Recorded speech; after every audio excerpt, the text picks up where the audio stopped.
آمين. ذلك الكتاب لا ريب فيه هدى للمتقين. ألف لام ميم الله أعلم بمراده.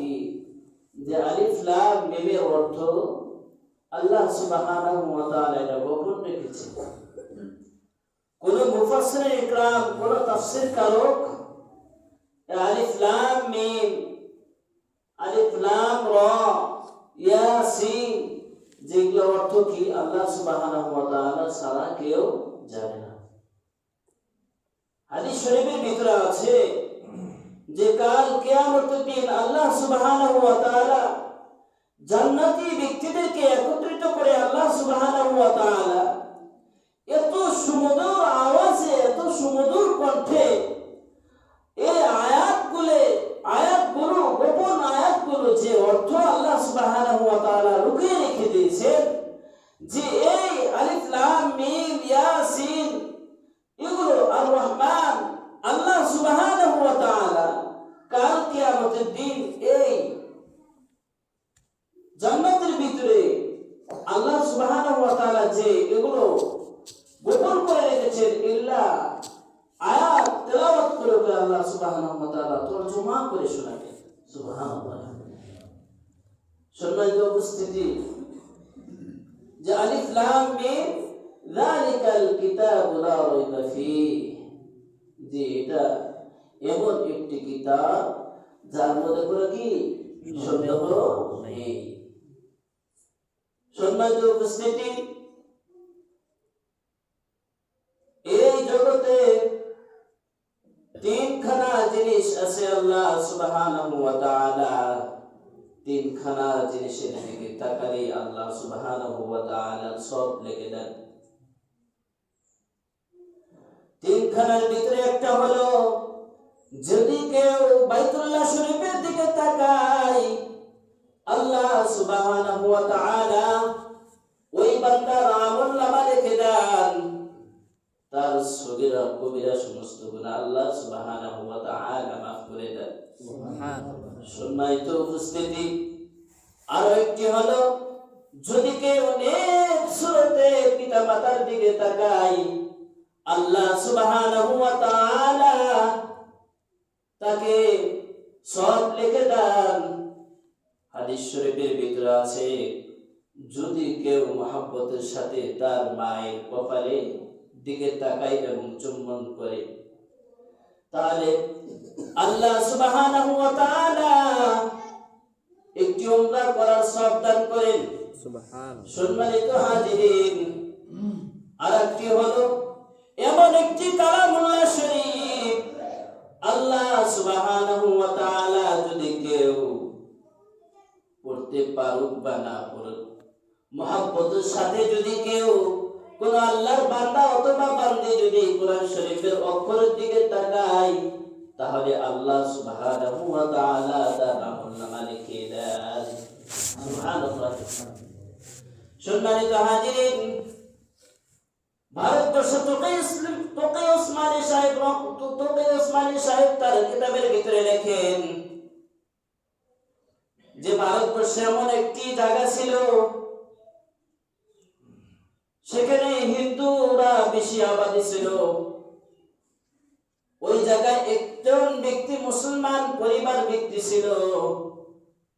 মুসলমান পরিবার ব্যক্তি থেকে ওই পরিবারে শুধুমাত্র একটি মানুষ ছিল, সেটা ছিল পুরুষ মানুষ ছিল। ওই পুরুষটার কোনো সন্তান ছিল না, কোনো সন্তান ছিল না, ছেলে সন্তান ছিল না। ঘটনাক্রমে কোনো এক সময় তিনি মৃত্যুবরণ করেন। আশেপাশের সমস্ত ইহুদি খ্রিস্টানরা তারা পেরেশানিতে আছে, যে সে তো মুসলমান ধর্মের অনুসারী, আমাদের ধর্ম অনুসারী যদি হতো তাহলে আমরা তো তাকে পুড়ে ফেলে দিতাম। ওদের সারাটা জীবন আল্লাহ সুবহানাহু ওয়া তাআলার ইবাদত বন্দেগী করেছেন, আজ যদি আমরা আমাদের ধর্মে অবলম্বন করি তাহলে তো আমাদের জবাবদিহি করতে হবে। সম্মানিত হাজিরিন, এখন তারা কি করবে? জানাজার পড়ানোর তো লোক নাই, দাফন কাফন করবে সমস্ত লোক নাই, মুসলমান নাই। এখন তারা কি করবে? যাই হোক কোন রকম করে গোসল টোসল দিয়েছে, দেওয়ার পর এখন জানাজার নামাজ পড়াবে। কে পড়াবে? জানাজার নামাজের সুরত তো, জানাজার নামাজের যে দোয়াগুলো আছে এগুলো তো তারা জানে না। যদি তাকে এমনি গর্ত করে যদি কাফন দাফন দেওয়া হয় তাহলে তাদের ধর্মে অনুসারী, তাদের ধর্মে অনুসারী মতো তাকে তো দাফন দেওয়া হলো না। এখন পেরেশান সমস্ত লোকেরা, এরকম ভাবে পরামর্শ করে তাকে গোসল করিয়ে দেওয়া হলো। গোসল করিয়ে দিয়ে বললেন যে অমুক জায়গায় একটু কবরস্থান আছে, ওই কবরস্থানের পাশে আমরা যাই, আমরা অপেক্ষা করতে থাকি। হতে পারে কবরস্থানের পাশ দিয়ে আলেম ওলামা অতিক্রম করবে, আমরা তাকে ডাক দিয়ে আমরা তার জানাজার নামাজটা করিয়ে নিব।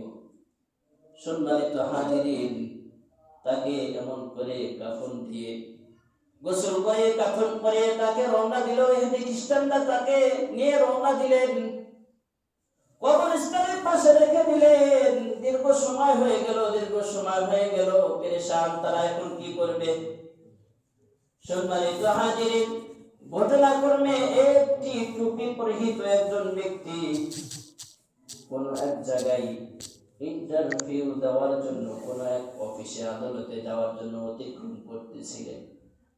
তখন ওই সমস্ত ভাই ইহুদি খ্রিস্টানরা ওই টুপি পরিহিত ব্যক্তিকে বলতেছিল, ও ভাই, আপনি তো মনে হয় মুসলমান, আমরা তো এই লাশটিকে নিয়ে আমরা পেরেশানিতে আছি, আমরা তো মুসলমান না।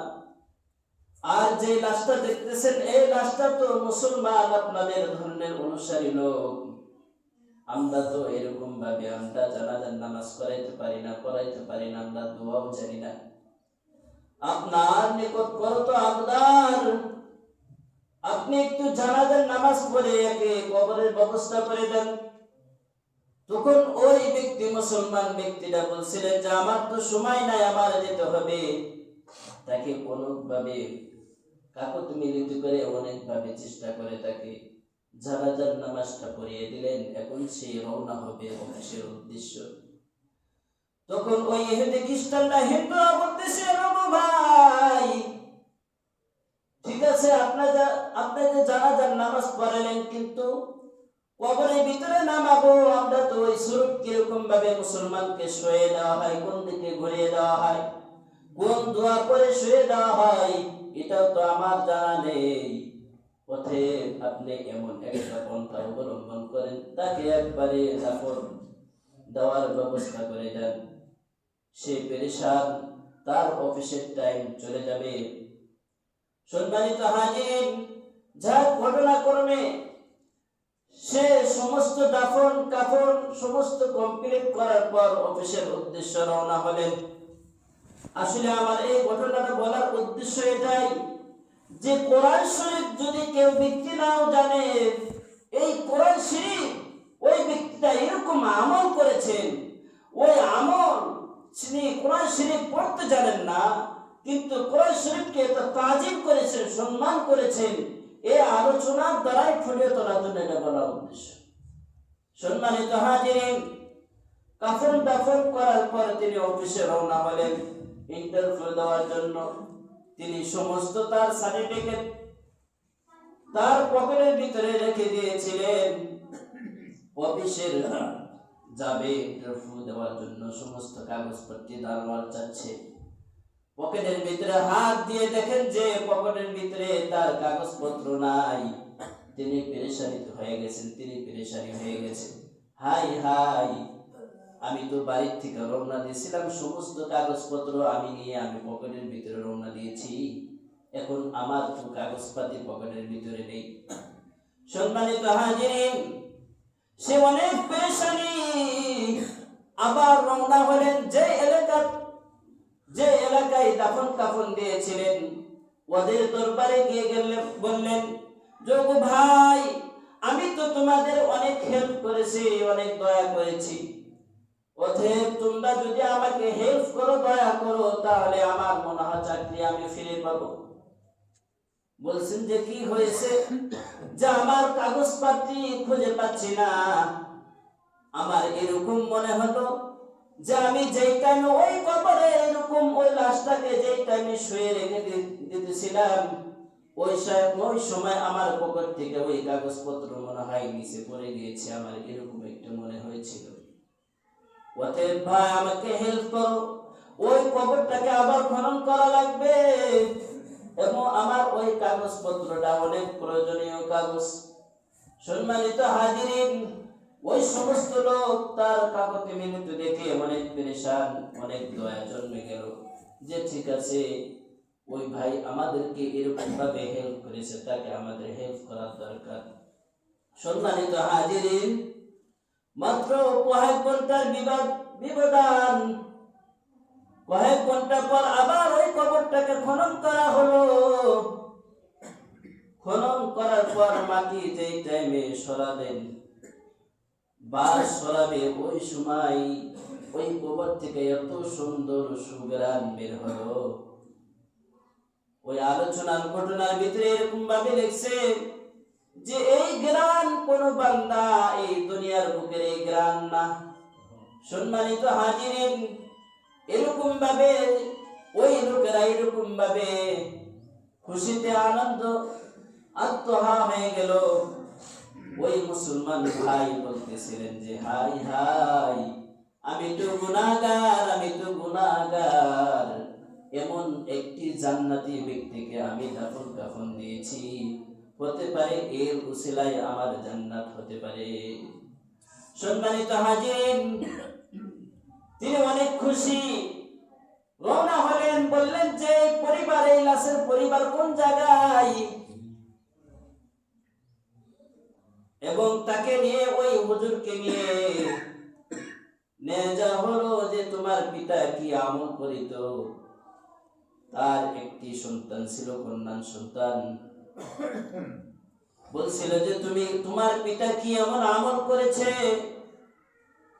কি হয়েছে যে তোমার পিতা তো জান্নাতি মানুষ, তোমার পিতার কবর থেকে এরকম মিশকা আম্বারের সুগন্ধ বের হয়েছিল, অতএব তোমার পিতা কি আমল করেছে। সম্মানিত হাজিরিন, ওই মেয়ে কন্যা সন্তান এরকম ভাবে বলতেছিলেন, আব্বাজান, তাহাজ্জুদের সময় রাত শেষ রাতে, অনেক রাত্রে উঠতেন। ওঠার পর আমরা কোনো আমল করতাম না।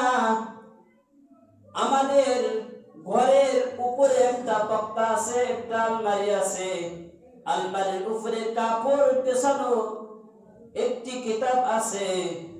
ওই কিতাবটা তিনি খুলে তাহাজ্জুদ নামাজে 4 রাকাত, 2 রাকাত, 6 রাকাত এরকম ভাবে নামাজ আদায় করার পর ওই কাপড় অর্থাৎ কোরআন শরীফ খুলে, আব্বাজান কোন সময় কোরআন শরীফ পড়তে জানতেন না। আব্বাজান কোরআন শরীফ খুলে এরকম ভাবে প্রত্যেক লাইনে লাইনে এরকম ভাবে ধরে ধরে কান্না করতেন এবং চোখের পানি ছেড়ে দিতেন যে হায় হায় হায়, আমি তো হতভাগা, আমি তো হতভাগা।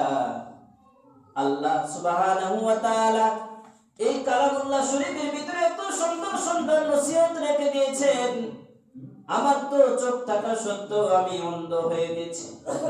জানি না কাল কিয়ামতের দিন আল্লাহ সুবহানাহু ওয়া তাআলা আমি যে কালামুল্লাহ শরীফ শিখে নাই এর জন্য মনে হয় কাঠ গড়ায় দাঁড় করাবে। সম্মানিত হাজিরিন, এই বলে বলে প্রত্যেকটা কালামুল্লাহ শরীফের লাইনে লাইনে হাত ঘুরাইতেন এবং কান্না করতেন। সম্মানিত হাজিরিন, ওই মেয়ে এই কথা যে এই টাইমে বলছেন, তখন ওই হুজুর, ওই ব্যক্তি বলছেন যে হাই হাই হাই, এই দুনিয়ার বুকে কত মানুষ দেখেছি এরকম গ্রাম্য ব্যক্তি যিনি কোনো পড়াই জানে না। আল্লাহ সুবহানাহু ওয়া তাআলা কালামুল্লাহ শরীফের সম্মান এবং তাজিম করার কারণে এত সম্মান দান করেছেন, এত সম্মান দান করেছেন। তার কবর থেকে এরকম মিশকাম্বরের সুঘ্রাণ বের হয়ে আসতেছে, অবশ্যই সে জান্নাতি। সম্মানিত হাজিরিন, এই জন্য আমাদেরকে কালামুল্লাহ শরীফ শিখতে হবে। সম্মানিত হাজিরিন, একটি হাদিস পাঠ করেছিলাম, যদি কোনো ব্যক্তি আলিফ শব্দটা যদি কেউ মুখ থেকে বের করলো, আল্লাহ সুবহানাহু ওয়া তাআলা ওই আলিফ শব্দ উচ্চারণ করার কারণে 10টি করে নেকি দান। সুবহানাল্লাহ। সম্মানিত হাজিরিন, এমন কোন কিতাব আছে, উর্দু কোন, ফার্সি কোন, হিন্দি কোন, বাংলা, ইংরেজি, অঙ্ক, সারা জীবন যদি কেউ পড়ে সমস্ত বই ছিঁড়ে ফেলে দেয় এবং একটি হলো ব, ক, এ, বি, সি এগুলো যদি পড়ে, আল্লাহ সুবহানাহু ওয়া তাআলা কোন সময়ের জন্য একটি নেকিও আপনার জন্য লিখে দিবেন। কিন্তু আমি আলিফ, বা, তা এগুলো উচ্চারণ করলাম। আব্দুল্লাহ ইবনে ওমর রাদিয়াল্লাহু তাআলা আনহু আজমাইন বলেছেন, যদি কোনো ব্যক্তি আলিফ শব্দটা উচ্চারণ করলো, তাহলে শুধু সে 10টি নেকি পাবে না, সে 30টা নেকি পাবে। কিসের জন্য? যে আলিফ লিখতে গেলে সর্বপ্রথম আলিফ লিখতে হবে, পরে লাম লিখতে হবে, পরে ফা লিখতে হবে। এই জন্য আলিফ শব্দটা যদি কেউ উচ্চারণ করলো, মুখ থেকে বের করলো, সে শুধু একটি আলিফ উচ্চারণ করলো না, সে 3টি হরফ উচ্চারণ করলো। তার মধ্যে একটি হলো আলিফ, আরেকটা হলো লাম, আরেকটা হলো ফা। সম্মানিত হাজিরিন, আব্দুল্লাহ ইবনে ওমর রাদিয়াল্লাহু তাআলা আনহু আজমাইন বলেছেন, যদি কেউ আলিফ শব্দ উচ্চারণ করলেন, শুধু সে একটি শব্দ উচ্চারণ করলো না, কেমন যেন সে 3টি শব্দ উচ্চারণ করলো। যেমন আলিফুন হারফুন ওয়া লামুন হারফুন, আলিফ একটি হরফ, লাম আছে, ওই লামের ভিতরে একটি লাম আছে, ওই হরফের ভিতরে ওই লাম আরেকটি হরফ। অর্থাৎ লাম যদি উচ্চারণ করলে লামের ভিতরে এরকম ভাবে 3টি অক্ষর আছে, লাম, আলিফ, মিম, লাম। যদি কোনো ব্যক্তি লাম উচ্চারণ করলো, সে লামের ভিতরে আল্লাহ সুবহানাহু ওয়া তাআলা 3টি হরফ উচ্চারণ করে আল্লাহ সুবহানাহু ওয়া তাআলা সব লিখে দিবেন।